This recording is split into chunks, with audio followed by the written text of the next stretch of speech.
Charles, another missed opportunity for potentially some dramatic Kill Bill music. I forget what music they used, but Tarantino always has something crazy. How are you tonight, Charles?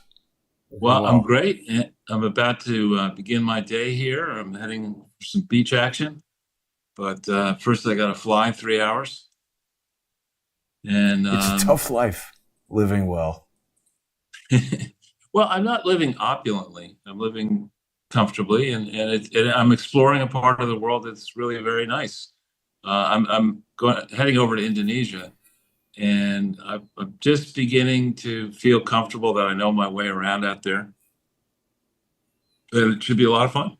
You haven't been affected by any of the seismic activity in that region of the world, have you, Charles? Not as yet, but I do caution that, and I'm aware that the when earthquakes and volcanoes start happening, they don't just it isn't like there's one and then they don't follow with another one. So um, there are, if you've been to Tokyo, I don't know if you've been there during earthquakes, but there are constant earthquakes in Tokyo, small ones and then I bigger didn't ones. get But any when I was there, thankfully, or oh none that yeah, I noticed. I mean, you get a lot in LA, of course, and sometimes they're small enough that you don't really notice them. But enough about earthquakes, Charles. People noticed there was a car bomb went off in Moscow, and also it was like 2 days after Zelensky said, "Oh, Putin is going to die soon." He's kind of an idiot, Zelensky. I can't believe he's still alive. well, yeah, and it's not just. I mean, Zelensky's a puppet. He's a puppet of the oligarchs. He's a puppet of our deep state. What's really much more regrettable to me is that I back away when I see things like this, and I try to consider the wider picture. To me, the wider picture is we intervened at grievous cost to the American economy, but more importantly, American society.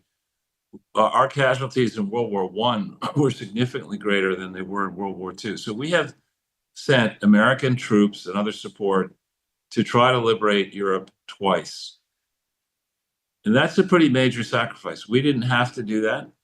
I won't at this moment go so far as to say it was a mistake, but we didn't have to do that. And now, 80 years later, after the end of World War II, we find our allies in Western Europe, in particular the British and the French, dedicated to the proposition of perpetual war to try to, it seems, dismember Russia. And that is certainly not a defensive mission. That is certainly not a mission that NATO should be engaged in, if NATO is a defensive operation. But most importantly, it's not a mission. If it were clearly explained, if Trump or previously Muttonhead had to get up in front of the American people and say, all right, this is the real reason that we're going to support Ukraine. What we aim to do, because the British are concerned about the strength of the Russian Federation, what we need to do to help Britain out and Germany out and make them feel more comfortable is we need to dismember Russia. And the reason we're going to do that is from an economic standpoint, we can steal all their natural wealth. I mean, the We only can't people sell who would that be so well. that pitch wouldn't go well. I mean, it wouldn't go well if a Republican made it, and it certainly shouldn't go well if a Democrat made it. So you look at what's going on over there, and you have the guy who really should have spent his whole life being a waiter at Peter Luger's, Bernie Sanders, trotting around with somebody whose IQ is around the size of her chest, um, you know, pretending that they have any resonance with the American citizenry at this point in their communist plan to because they know better than everybody else who's made the wealth. They're going to redistribute wealth.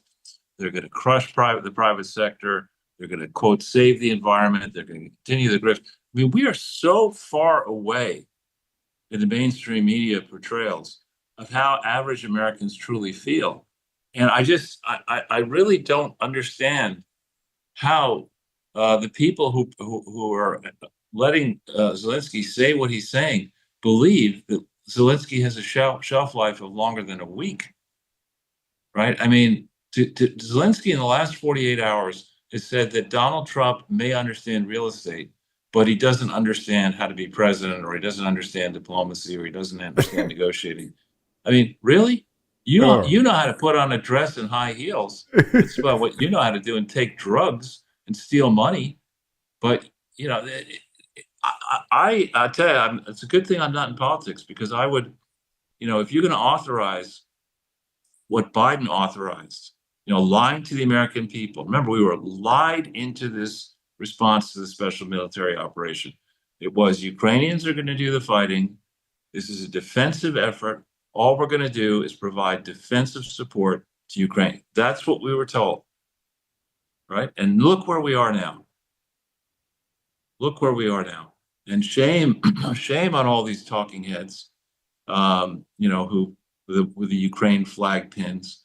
I mean, I've been seeing on my X feed, because we did that interview with Davinsky. There's another guy I think called Oleshko, last name Oleshko. I forget what his first name is.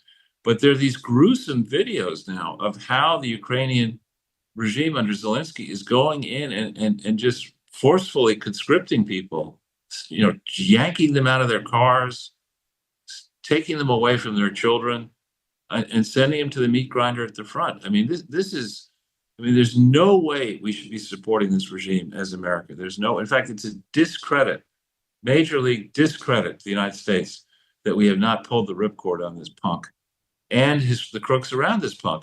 And then once we pull the ripcord, we need to go back and understand what's the real amount of money that supporters of this escapade have taken. There's a story in the New York Times that I think you have there, that Zero Hedges has pulled up, and this tobacco goes back actually probably before 2014, but certainly to 2014.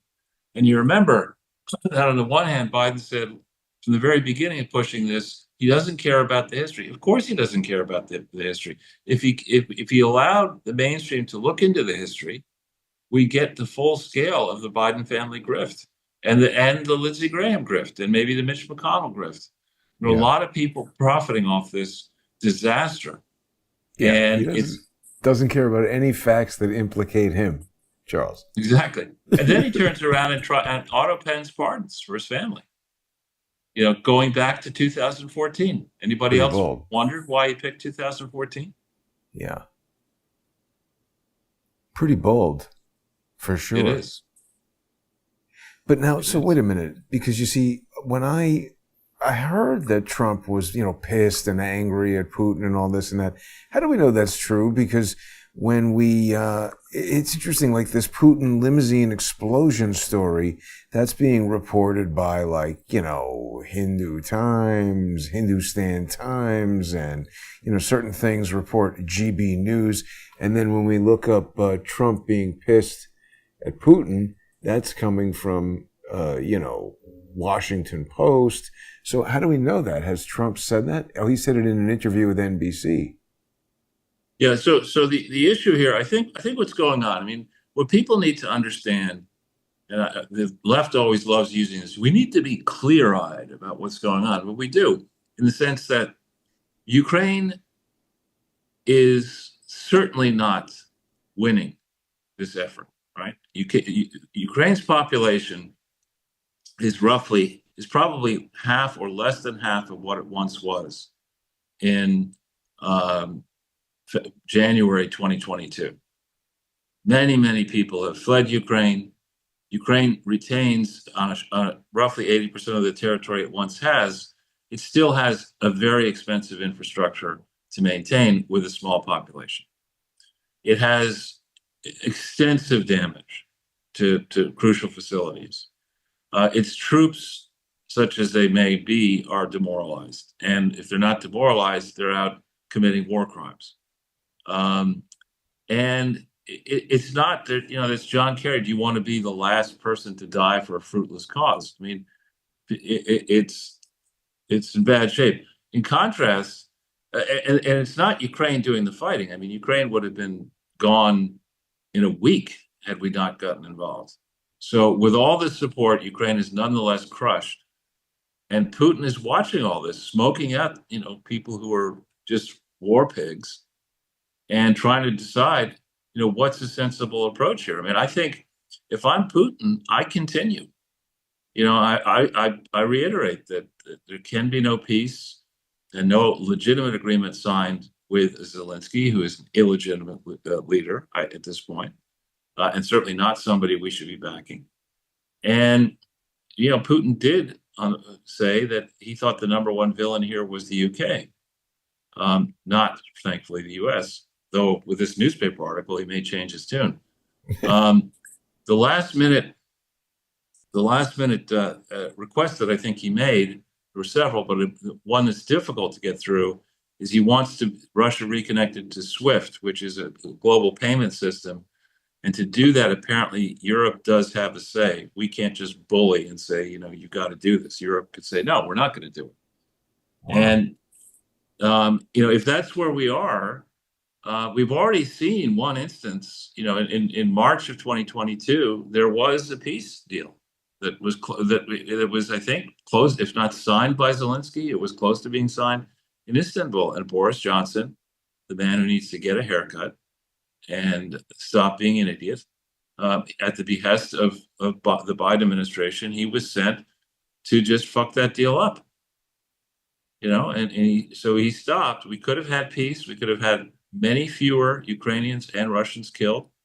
We could have gotten back to a process of normalization. The terms of that peace deal, I think, are better for the Ukrainians than the deal they're now going to get.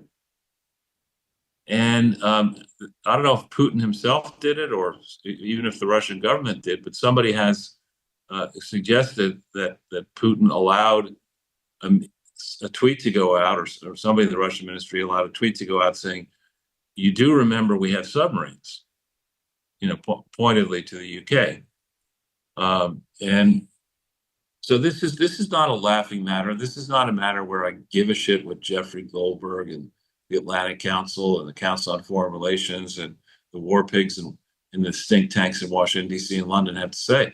This is a disaster, this whole escapade, and it needs to be put to bed.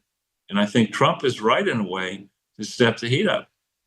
I mean, there needs to be peace. Enough of this. I can't find that Putin tweet too easily. I don't know. I wonder, when he says he's pissed off at Putin, it's just more kind of like negotiating through the press, perhaps. What did Zero Hedge say the key takeaways were on this, Charles? Well, just that, as people like Larry Johnson and Douglas McGregor have pointed out from the very, very beginning, the systems that were provided to Ukraine, the defensive systems and other systems, are systems that can easily be converted to offensive in a heartbeat. And they're not that easy to use. You can't take some guy off the street, conscript somebody against his will, send him out there to use some of these armaments, and expect them to work. So the point is that the U.S. has been far more involved in this operation, in command and control positions, that we've been targeting Russians. We've been targeting. We may have been involved providing crucial support in the Kursk offensive to actually target, to attack Russia. That is nothing. We've never had the kind of debate that the founders intended in the House of Representatives to determine. I don't think anybody wants to declare war on Russia. Anybody sensible wants to do that. No. And, Charles, it's interesting when we look at this graphic included in the Zero Hedge story. It's got the CIA embedded here in the Ukrainian flag. Since the end of World War II, really, the CIA has been working with Nazi regimes in Ukraine. I mean, that's declassified and admitted to. Obviously, if it's on Wikipedia, Russia knows about that. So they're talking about spy bases. There was also the accusation of the it was an admission. Victoria Nuland admitted to Marco Rubio that they had biological facilities. Right. And if my question, let's just put it this way. If a foreign power did in Canada what it appears the CIA and the West have been doing in Ukraine to Russia, there would be progressives would be talking about wiping that foreign nation off the face of the earth, right? Because I mean, you can't be putting biological weapons facilities, multiple No, biological weapons facilities. We see how good a job we are doing at controlling those facilities. And the by the way, leaks. they're in contravention of treaties we've signed. Yeah, I mean, they've shown remarkable restraint. The fact that they haven't blown up Zelensky or that we haven't had World War III yet is pretty amazing. I mean, for starters, I would consider kicking. If I'm Russia, I would kick round up all the UK diplomats, kicking the fuck out of Russia.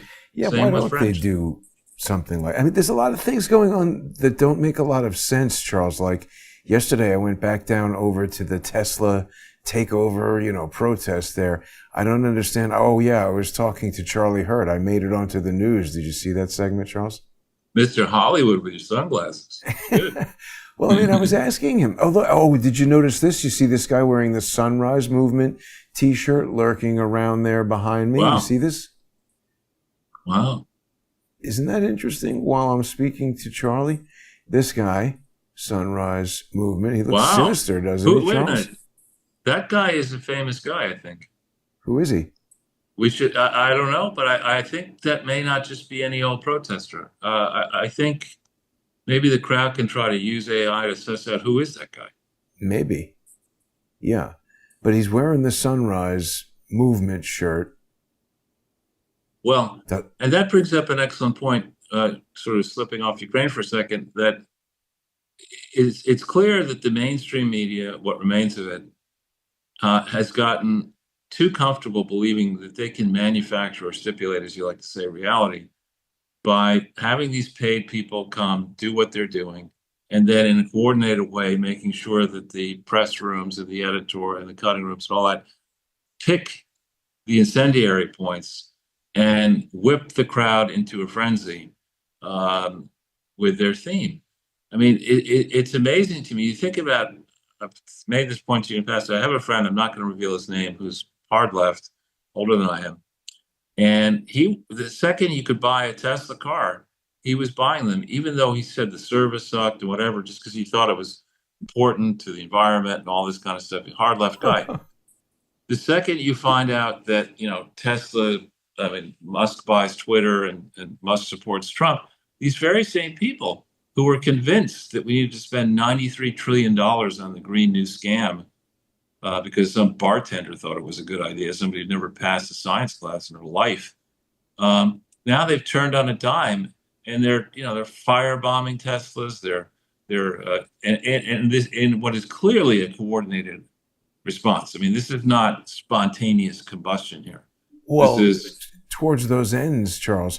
So this was all happening at about 1 o'clock. And frankly, the thing was building. It wasn't even at its full, capacity when I was there. And then I went back at 4:30. Granted, it's 3.5 hours later, but look at that. Not a person on the street. I mean, you would think with all that energy and all those people there, there'd still be a few people milling about. I mean, the thing closed down like a open bar party when the keg runs out. Just everybody left. Pretty weird, right? well, and again, I mean, it's okay, these tactics of the left, and I'm not encouraging the counter response to use the same tactics, are reprehensible. I mean, it's okay to whip demented and probably paid protesters up to leak the addresses of Supreme Court justices. That's okay.